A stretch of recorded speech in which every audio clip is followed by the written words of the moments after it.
Turning now to the local results, while the Liberals will form another minority government, the Conservatives won again in our region. Jace Mackey has more on Rosemary Falk, the re-elected MP for Battleford's Lloydminster.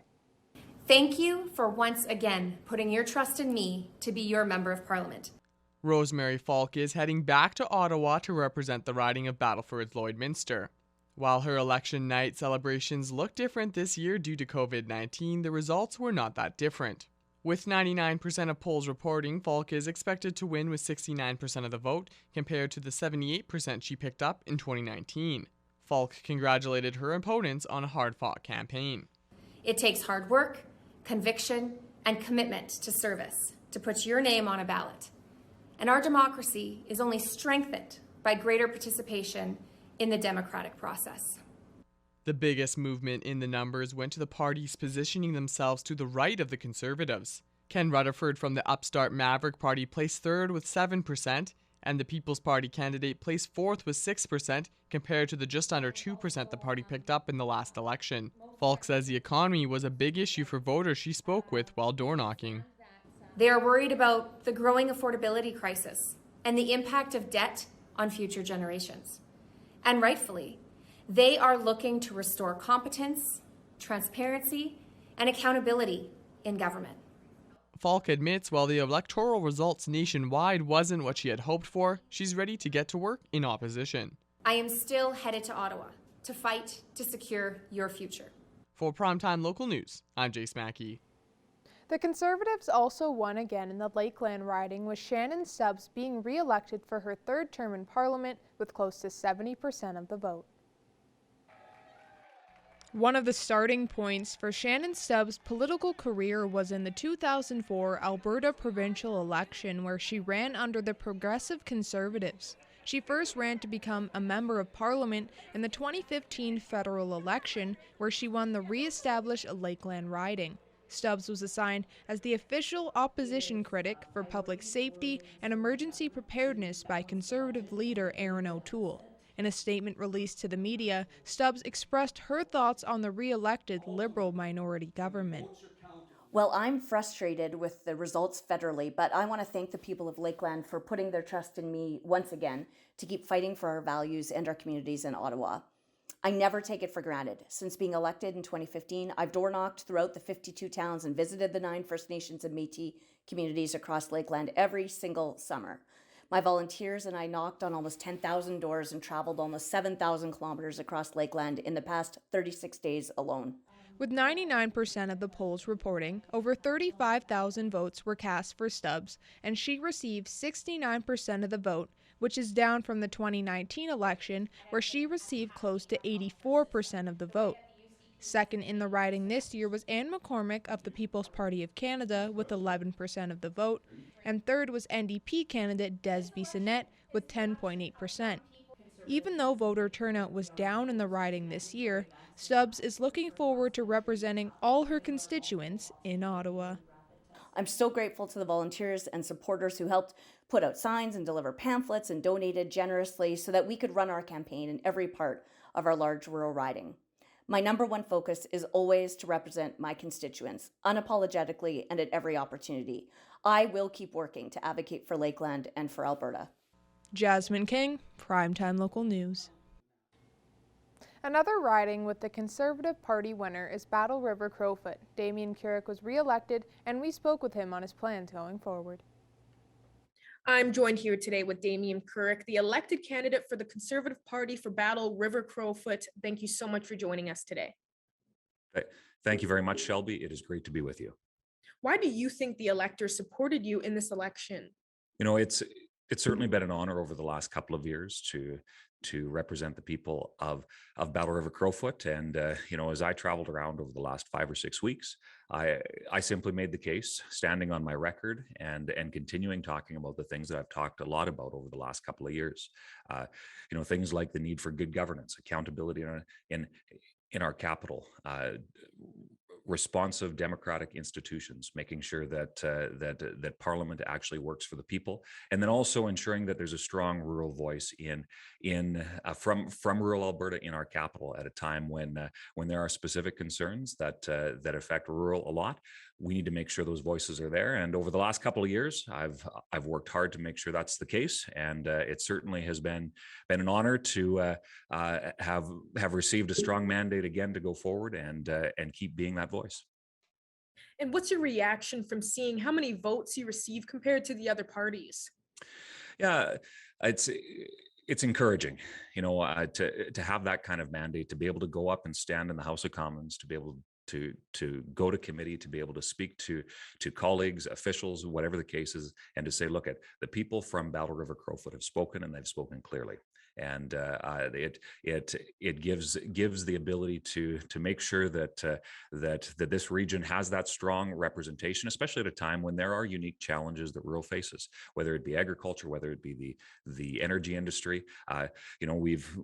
We're in the midst of seeing the consequences of a drought that has impacted the prairies and disproportionately rural parts of the prairies, and certainly to be able to speak confidently about those things is very important, and something that I've been able to do, and with a renewed mandate will certainly continue to do that going forward. Now, with being re-elected, what are your plans going forward? Yeah, I think there's always a little bit of time between election and Parliament resuming, but I think Shelby, something that's really tragic is that Canadians were thrust into an unnecessary election called by a prime minister that broke his word. He lied. He called this election anyways, and over the last 5 or so weeks, Canadians, I think, demanded leadership, yet there was a vacuum of that. Instead of the government being able to respond to things like I mentioned, the drought, the fourth wave of the COVID-19 pandemic, some of the real challenges that we're seeing in relationship to Canada's foreign policy, there has been a leadership vacuum over the last five or so weeks. And what's really tragic is that yesterday was not supposed to be election day. It was supposed to be the resumption of Parliament, when MPs from across the country would have been going back to Ottawa to fight for their constituents. Yet, here we are. There was an election yesterday. A virtually identical result from 2019 will be returning, with a few small changes, a few ridings flipped here and there, but a virtually identical result. And at a time when Canadians needed leadership, the Liberals failed, and those failures are certainly something that needs to be taken account of, especially as there's a number of weeks between now and the resumption of Parliament, probably a couple of weeks before the Liberals swear in a new cabinet. There's files that needed leadership. Unfortunately, Canadians didn't get it. And from seeing the results of it being a Liberal minority government, why do you think Aaron O'Toole lost to Justin Trudeau? I think a lot of it comes down to the fact that we had an election that nobody really wanted. Having that almost identical result, you look at the vote totals, you look at the seat count, it's almost the exact same position. And having spent $610 million, that's taxpayers' money, on this election at a time when, as I mentioned before, Justin Trudeau promised that he wouldn't do exactly what he ended up doing. And that's the untold time that they spent prior to the actual call of the election, where they were likely, instead of governing the country, instead of leading Canadians through a time of crisis, they were focused on their own electoral gains. And I think Canadians spoke very, very clearly that it was not the right time for an election, with a virtually identical result coming after the last 36 or so days. I think it speaks to Canadians want their Parliament to represent them, want us to be able to get to work. And that's certainly what, my role as a member of the opposition, very, very much unchanged from 37 days ago. And as soon as I have the chance to get back to Ottawa, we'll continue to do everything I can to hold the government to account, to make sure that there is the government responds to the needs of the Canadians that I represent here in East Central Alberta. Perfect. Well, once again, thank you so much for joining us today, Damien. Thank you very much, Shelby. Really appreciate it. The Mother Teresa Early Childhood Education Center is looking for the support of the community to help them update their library. Josh Horlack has more. Mother Teresa School is coming on 10 years old, so we are looking to replenish some of what we have available for students. And she applied for the Indigo Books Love of Reading Foundation program, and we were very fortunate to be selected for the program, so we're super excited. The project is in collaboration with Kohl's in the Lloyd Mall. Kohl's will be offering a 30% discount on all books purchased through the library to help the school buy as many new books as they can. Being at that Mother Teresa School is in early learning. We run an early learning program here. Reading is very much at the focus of everything that we do. So we know that by getting engaging titles, books into our library that the children really can get their hands on, take home, borrow, use in the classroom, will make a big difference. Normally, donations would be accepted in-store at the Kohl's in the mall, but this year, with the mall being under construction, the fundraising has had to become virtual.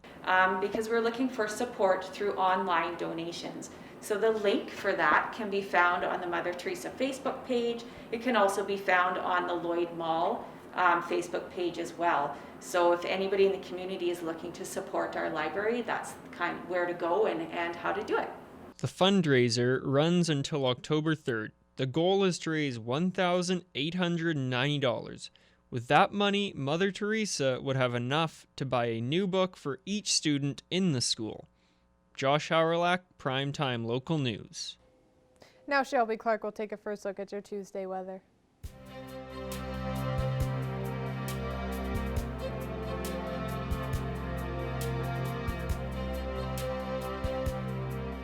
Thanks so much, Jasmine. Now taking a first look at your weather forecast here. In the border city, we are sitting at 22 degrees, so a lot warmer today, and we will be seeing warmer temperatures even tomorrow with a mix of some sun and cloud right now, so hopefully everybody is going out and enjoying that nice weather today. Now taking a look at temperatures across the region, across Alberta and Saskatchewan here. Most are sitting at that 22-23 degree mark, while Bonnyville and St. Paul are a little bit cooler at 19 degrees, and Cold Lake is at 20 degrees. Now over on this side here, Isla Cross is a bit cooler at 13 degrees. 19 in Green Lake, Pearson, Meadow Lake, and St. Walburg. Maidstone and Macklin are at 21 degrees as well as in North Battleford. But speaking of North Battleford, overnight they will be going down to a low of 8 degrees, so a little bit warmer than for temperatures they'll be seeing overnight today in the evening, with a little bit of clouds in sight there. And tomorrow they'll be picking it up to a high of 25, so warmer definitely tomorrow for North Battleford with a mix of sun and cloud as well. Over in Cold Lake overnight, it'll be going down to a low of 7 degrees with a lot more cloudier skies, so a little bit warmer there as well. And tomorrow they will be kind of cooled down just a couple degrees cooler there to a high of 19 with a lot more cloudier skies. And now going to our school day forecast for here in the border city, kids will be starting off kind of warmer there with a little bit more sun peeking behind those clouds there at 9 degrees. And throughout the day they will warm up there to about 22 degrees when the school day is out and they are heading home. So make sure they do have a nice light jacket when they start off the day there. And now taking a look at our 3-day forecast. Wednesday, we are seeing a high of 22 and a low of 8 degrees with a lot more cloud coverage, but a little bit warmer there. Thursday, we will be kind of cooling down quite a bit there with a high of 13 on Thursday and a low of 7 degrees. But we will be seeing a lot more sun on Thursday, so hopefully that sun out will keep it a bit warmer for us, even though we will be dropping around 10 degrees there for the day. And Friday will be starting off this weekend with a high of 19 and a low of 2 degrees there. So we are cooling down quite a bit for our lows here. And Friday, we'll be seeing a mix of some sun and cloud as well. That's the first look at your weather forecast. We'll have more news coming up after the break.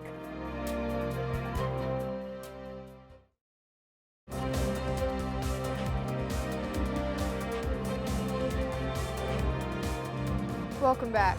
4-H Alberta has partnered with the Chartered Professionals Accountants Education Foundation to give 4-H members the opportunity to learn entrepreneurial skills. Jillian Code has the details.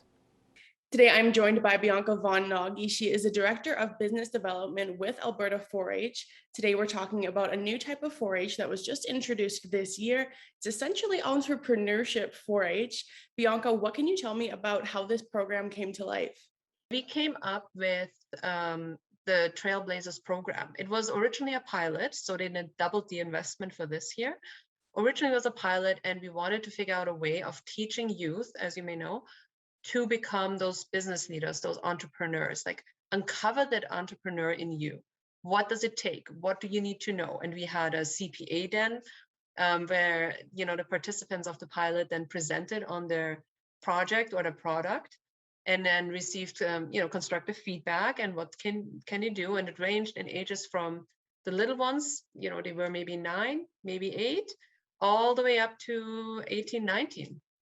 So it was a broad range, and it was very, it was very successful.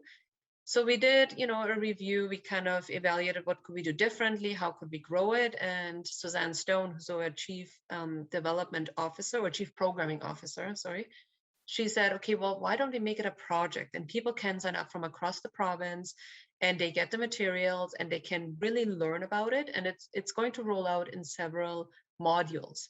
Okay, so what do you need to do? Your networking, your business idea. How do you sell it? How do you market it? What is the ins and outs? Like, who can you use within your immediate friend or family group to help you with that project or with your business itself? And so we have now developed it as a project, and then there's going to be in the summer an additional standalone Trailblazers workshop, which will be in person next 2022. Let's say between June, I would assume, and August, depending on availability, that we'll have at the center. And I think this really differs from, traditional 4-H, where your project is something physical. This is more, you have the idea and now you need to figure out how to bring that idea to life. Yeah, and then the learning coming out of it. So you don't have to have a beef project. You don't have to have livestock. You don't even have to have a dog. You can make, if you are interested in photography, you can make it your own art gallery. Maybe that's your vision. Maybe you want to showcase your own art and you want to sell your own art, but what does it take to get there? So here's you taking amazing pictures, and you know how to do it in black and white and color and all those kind of things. But how do you get to the point to actually sell it and make a profit of it? And what do you do around it? Like, what's your marketing strategy? What's your business model? Do you have, and we talked about that as well, do you have partners, silent partners, possibly, to support you with that? Are you a standalone, or do you get somebody else in to support you in other ways? Like, it's quite interesting. So yes, it is the project, whatever you choose, the outcome is your business, and there's a nice, the journey to get there. And I feel like 4-H is really known for helping kids develop the tools for life. So the fact that they're learning entrepreneurship skills, which, like, in my experience, wasn't taught until post-secondary. I'm sure some high schools do have entrepreneurship skills. So this would be open for, even the junior members at 9 years old. Yeah, absolutely. So they can come in and they can really learn, and it's the hands-on learning experience. It's not like fictional. It's not like, a makeup, it's not a dream up. It's like, no, this is what I want to do. I need to know this is how much this is going to cost me. And then what do I do? So you actually have those deep thoughts and conversations with yourself. And we are going to, really figure out, okay, can I make this work? And it's this hands-on experience, I think, that is going to be so beneficial, because I personally did learn a lot easier when it was something tangible. You didn't just sit there and you stare at a book. It's like, no, you go through it as an experience, and you learn based on the experience. Right. And that's literally what 4-H is about, learn to do by doing. I always say you want to catch them early on to mold, their minds and foster them, just like it happened to you as well, right? You were in there and you had strong mentors, and you had somebody nurturing you, and you had somebody for guidance and helping you along the way. It's always easier to do it this way than trying to catch someone towards the tail end of their adulthood. They're just getting into, the 20s, and trying to help them communication skills and building that confidence. So if they are in a safe and nurturing environment, it's a lot easier to develop those skills. And we couldn't do it without our partners. And in this case, it is CPA Education Foundation. So we are just really appreciative for all the support we're getting. Yeah. Thank you so much, Bianca, for being able to chat with me today. I hope you have a great rest of your day. You as well. Thank you. Now we'll take a look at your egg prices.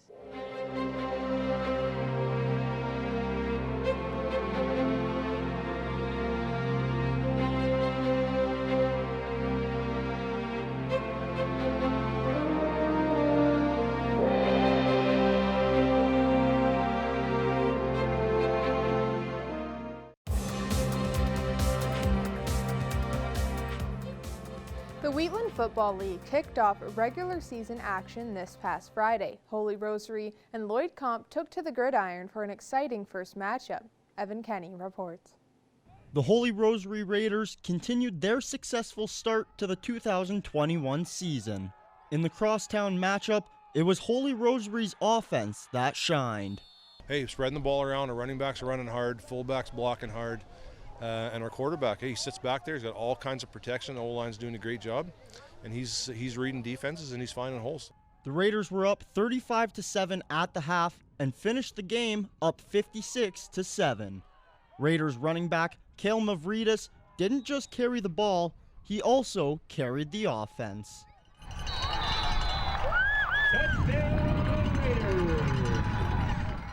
The grade 12 had 20 touches for 253 yards and 6 touchdowns. The kid works so hard. I think he's just a big ball of muscle, and he's worked to get himself in this position. Every time he touches the ball, he's going to run 100 miles an hour. You know, he's just going to give it everything he's got. So I'm pretty proud of him and the effort. And again, a grade 12 kid who led the way. You know, you kind of put the offense on your shoulders and say, "Let's go, boys, follow me. I'll take you to the end zone." Defensively, the Raiders made just one mistake. Oreo is calling this a gutsy effort from his team. He played good. Those kids played good. You know, some good veteran leaders kind of holding things down, but the young kids played well. A couple interceptions, and you know, on the long touchdown pass, you know, kid was feeling pretty bad about it, and he tweaked his ankle a bit on it, but he said, "Tape me up, coach. I'm going to go back out there," and he ends up with an interception at the end. Just a gutsy effort. Yeah, proud of the kids. The Raiders now sit with a record of 3-0 as they head into a matchup against Cold Lake. For the Barons, they'll look to bounce back Friday against St. Paul. Evan Kenny, Primetime Local Sports. Now Shelby Clark will take another look at your weather forecast.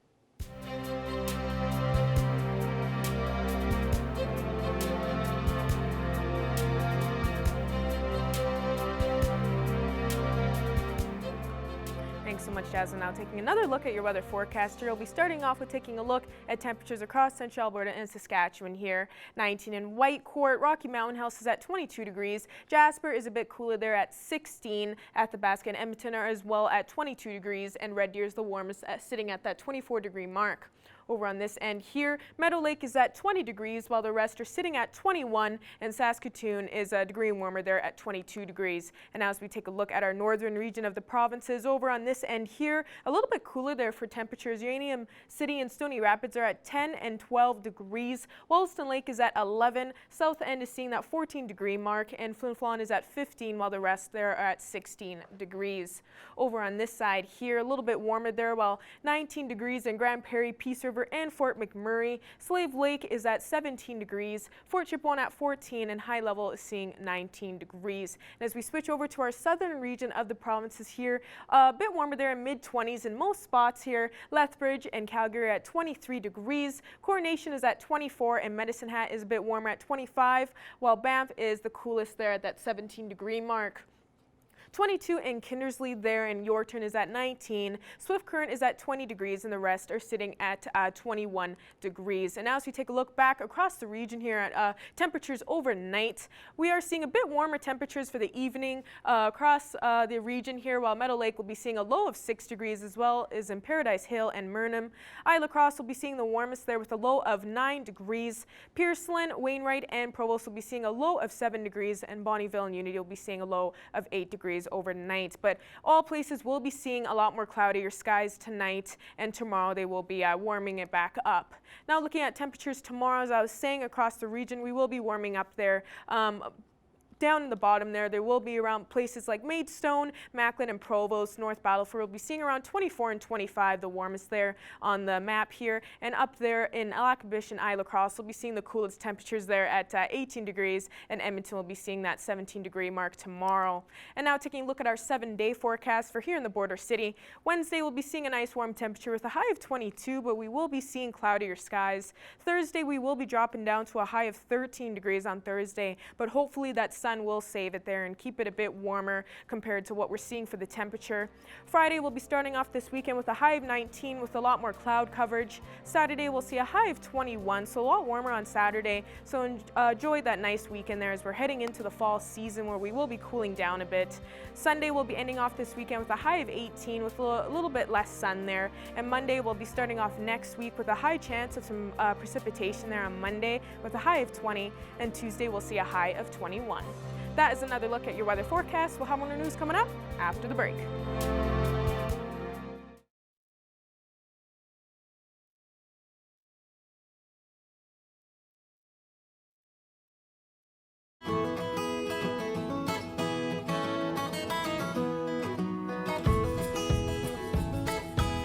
Welcome back, everybody. We're joined once again with Becca Lawrence from the Lloydminster and Community SPCA. Becca, how's everything over there this week?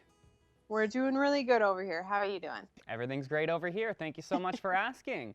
So, Becca, we have lots to talk about this week, so let's just work our way down the list, okay? Shall we? Beautiful. Absolutely. So, you guys, obviously, you got 2 cute dogs here, so let's talk about them first. Yeah, so we got Grace and Frankie here. So they were basically named after the show, and their personalities are very suited for it as well, too. Frankie is very happy, outgoing, loves everything. And Grace is a little more standoffish sometimes, but you know, she still enjoys some attention here and there.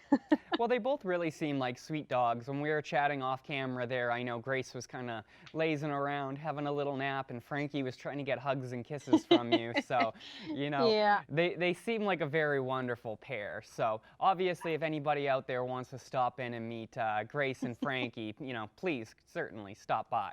Beautiful. And Becca, you guys had an event last week at PetSmart, so why don't we talk about that? So we had some good results, I hear.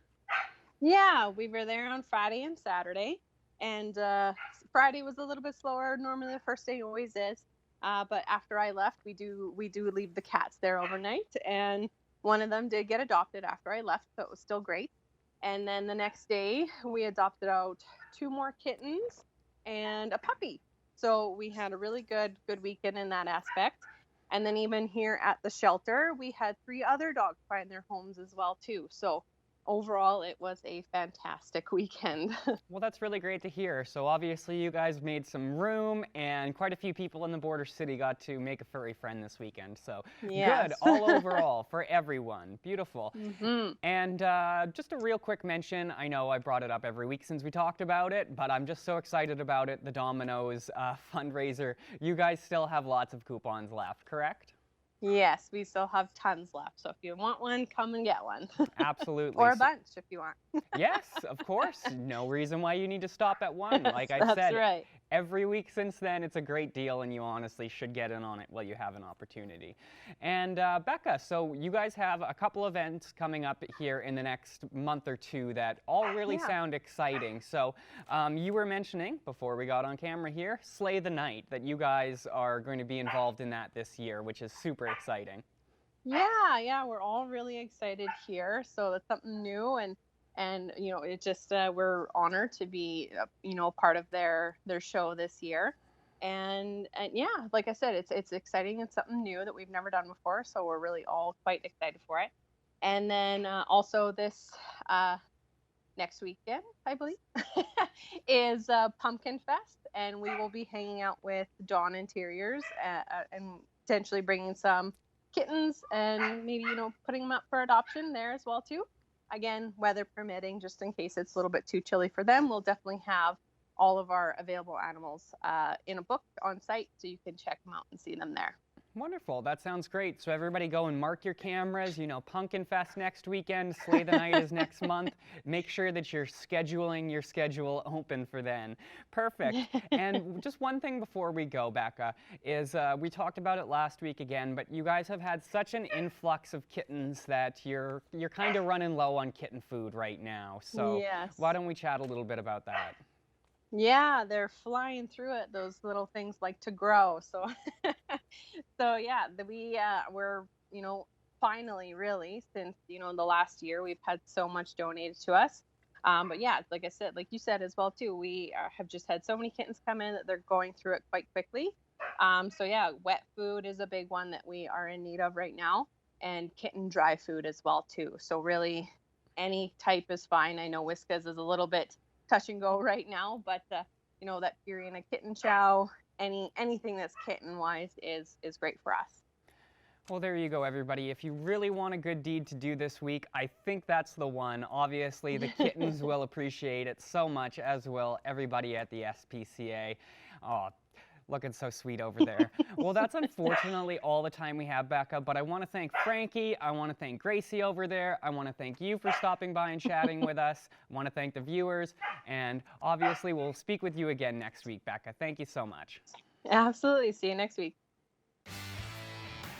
Manage your waste and recyclables with Quick Pick Waste Disposal. 100% locally owned and proud to serve and support the communities we call home. Quick Pick, the convenient solution to avoid pollution.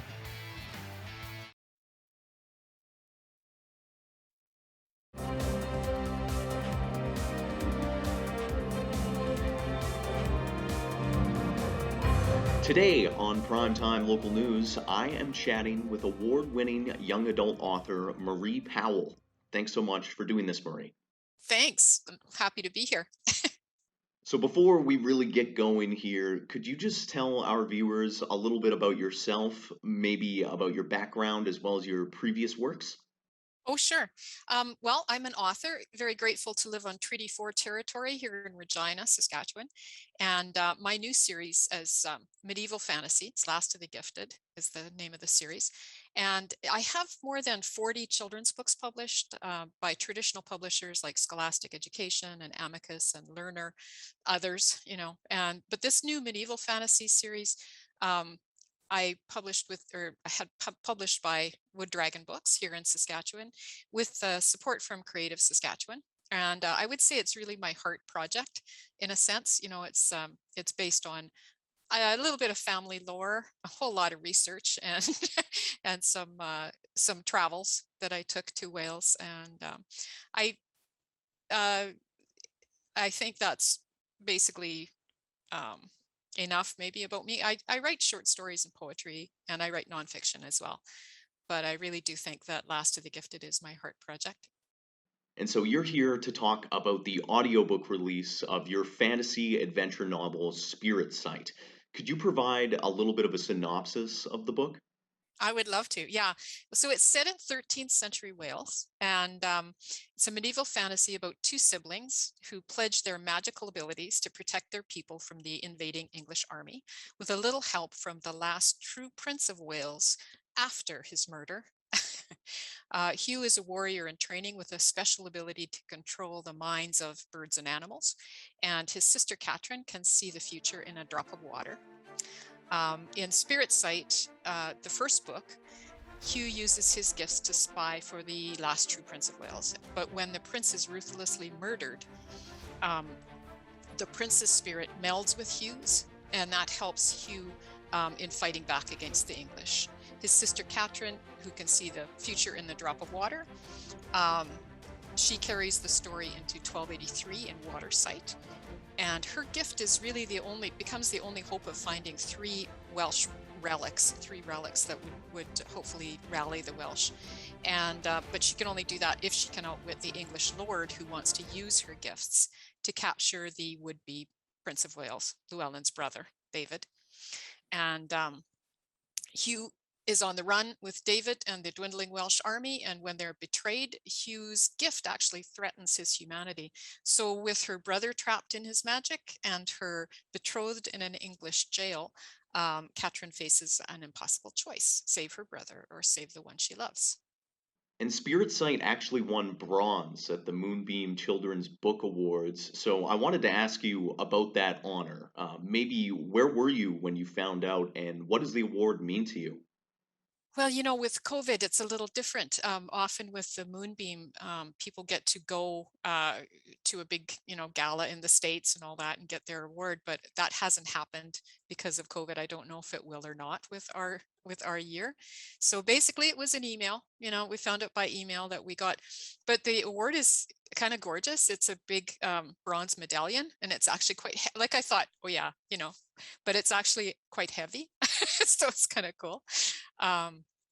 But I also just got an honorable mention in the Purple Dragonfly Awards, which are the Story Monsters Inc., which is a magazine in the States that I guess is very popular with schools and school libraries and things like that. So I'm also very happy about that one. So yeah, it's done fairly well, and it hit the bestsellers in its category a couple of times last year. So I was really happy to see that.